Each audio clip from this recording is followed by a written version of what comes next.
All right, this is Brian. It's August 13th, 2024. And I'm going to do interview number one. This is a test pilot with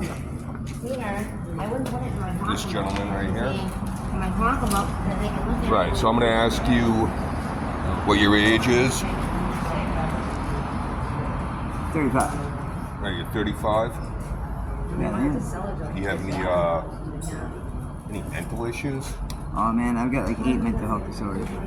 Yeah. Duly diagnosed with substance use disorder, and I use all drugs. I don't discriminate. So what kind of drugs do you use? All of them. All of them? What's your favorite, your drug of choice? Definitely meth. Meth? All right. When was the last time you were actually housed? Probably about 3 years ago, I became homeless. My father died of a drug overdose, and so I just gave up on life and everything I was doing. I had a tarot reading that said that my bad luck came in 10s, not 3s. So that year, I remember I lost everything: my job, my sobriety. Sober 5 years, house 5 years. Had a job for like 3 years. I had so much armor built up against drug addiction that I never thought I could fail. So, how did you lose your housing the last time you were housed? Me and my girlfriend were like just arguing all the time there, and the fucking neighbors got tired of hearing it and kicked us out. They kicked us out, but I still have my housing. I left my apartment a day before the eviction, and that nullifies it. All right, so it's been about 3 years though? Yeah. Have you been living unsheltered the whole time? Yeah. And I had open heart surgery 10 months ago. Oh, really? Yeah. Who did that for you? Dr. Russo at the Maine Medical Center. Russo? Yeah, I know that doctor. All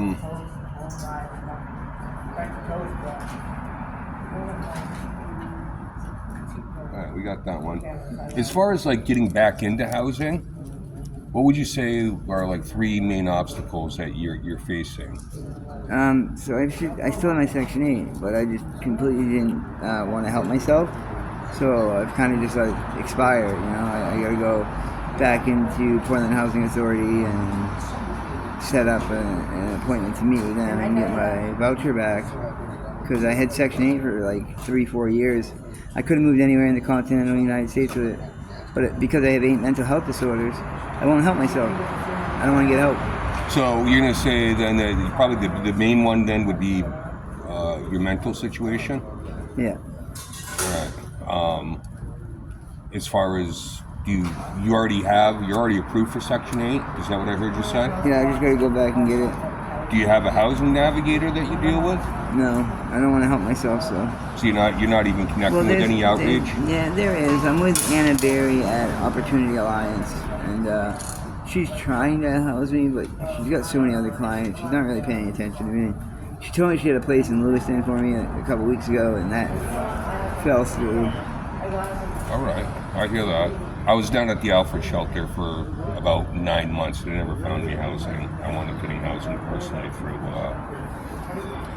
through the Housing Authority Section 8, but that took me 3 years to get myself. So I know where you're getting at, man. I was going for the Section 8. If you've had it for so long, will buy you a house.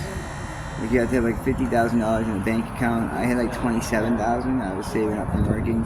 You have to have a steady job at the same place for like 3 years. Yeah. Steady housing in the same place for 3 years, and a good report from the landlord. I had like all those nailed, but the 50 G's. And I was working it. You know what I mean? I was trying. I could have had Section 8 buy me a house, dude. Like, what were you doing for work? I bake cakes, man. You're a baker by trade. All right, I'm a baker too, man. Really? Yeah. You know, it's hard work too. People think it's no joke, dude. No. You know how to make bread? Yeah, man, I can do it all. So you can work with leavening agents. You can proof that shit up. All right. Stronger than I love. All right. Now, obviously, there's a shelter down the road. There's a couple of them. What's the 3 biggest reasons for not going into the shelter?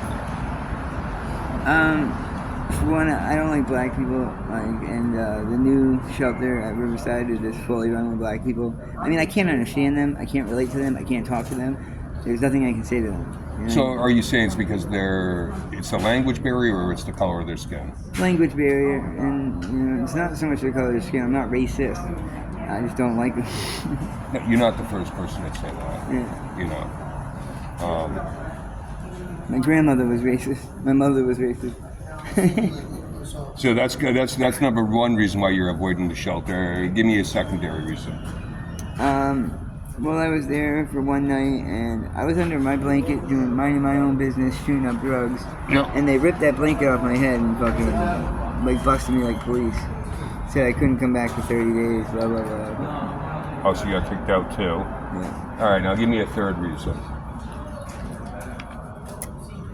It was just too big, man. You go out there and you see like 250 beds, and there's like the bathrooms. There's like 100 stalls and like 100 sinks. It was wicked creepy, man. Yeah. That's why I went down to Alfred myself.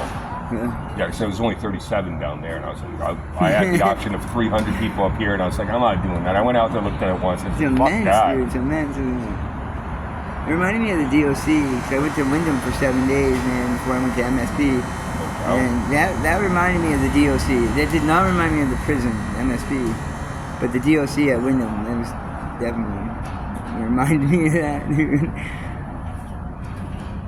All right, so, I mean, while you're outdoors, do you stay by yourself doing the solo thing? Do you stay doing encampments or in groups like this? A lot of us stay in groups, but honestly, I get robbed every night. Anytime I close my eyes for more than 12 minutes, dude, they're robbing me. I bet you and I on my bike while we're talking about this shit. So, what about your physical safety? That's bad too. I mean, I had the biggest black dude out here bust my nose open 2 days ago. Oh, wow.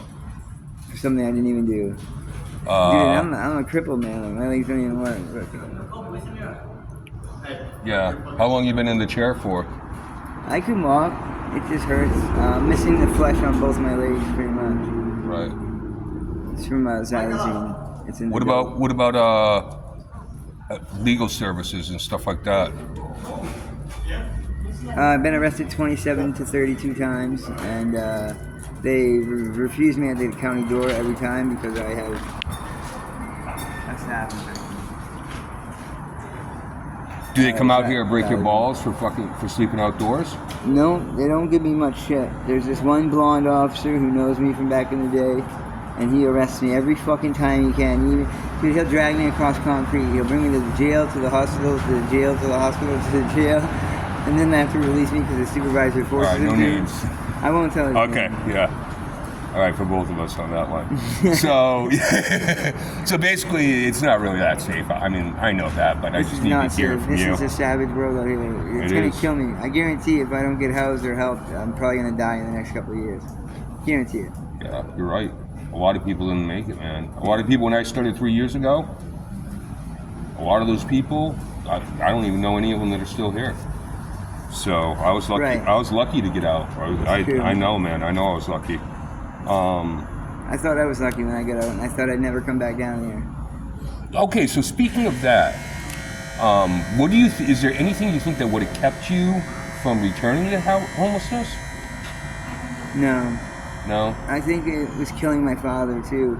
I said that whole year my dad was doing so much dope. He would sit down in my basement apartment and fucking just do like 10 grams of dope. And anywhere he went, he'd do like 10 grams of dope at a sitting.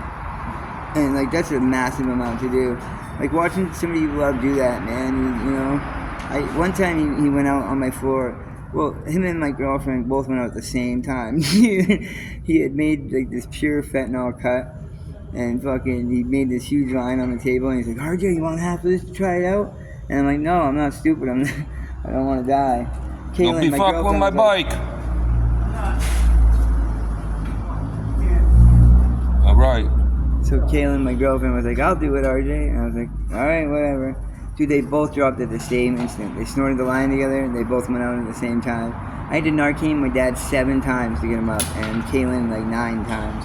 I can't believe there was enough Narcan in the building, dude. They were so fucked up from it. Speaking of which, do you have Narcan on you? Yeah. Have you had to use it out here on the street? Yeah.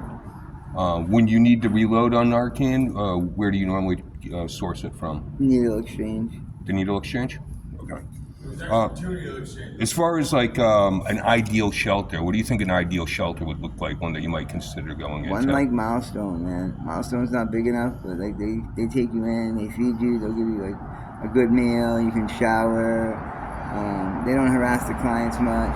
You don't have to. When you go in, they immediately fill for the first time, or every 30 days, they fill out every kind of help you can get in the city. Oh. Like they'll apply for your main care, housing, blah blah blah, caseworker, food stamps, all at the same one sitting. It doesn't take long, and then every other time you come in, they'll do your laundry. They just take care of people. Yeah, you know what? That was my first step, was Milestone, and then from Milestone they got me into the Alfred shelter, and then from the Alfred shelter, housing got me back up here. So I got nothing but good things to say about Milestone. Yeah. Whenever I would go there, I felt like I was going home. Yeah, no, they're felt really like really home. comfortable over there, no doubt. When they kicked me out for life because I'm in a wheelchair now and I can't get around without it, they fucking. I wonder if they would let me back in now that I can walk around. But when I was in the wheelchair, they kicked me out and they said for life. Would you be interested in I trashed receiving the any place on the more way out, too. contacts or? any more- Honestly, man, I could be a fucking homeless advocate. I know how to get housed. I just, like I said, I have 8 mental health disorders, and I do not help myself. Well, the only reason why I'm saying is because this video is going to wind up going to my boss, and they're all connected with housing. So I didn't know if you specifically wanted Yes. from this interview. Honestly, I do want help inside, subconsciously. But, like, my conscious self won't help myself. So if there's anybody out there that could help me, please, help me. All right, I appreciate that, man.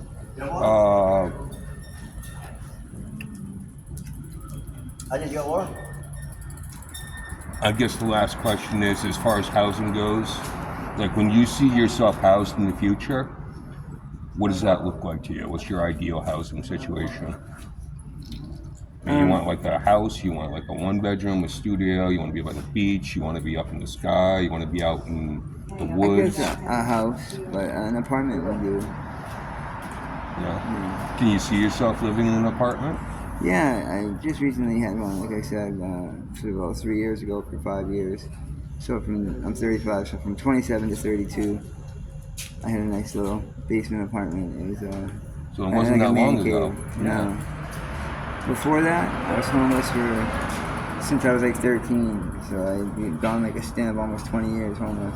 All right, last question to 10 this. years, 15. Are you receiving any sort of assistance, such as like SNAP benefits, SSI, I SSDI? get temporary disability, but I lose my card all the time. Like I know there's gotta be a shit ton of money on there.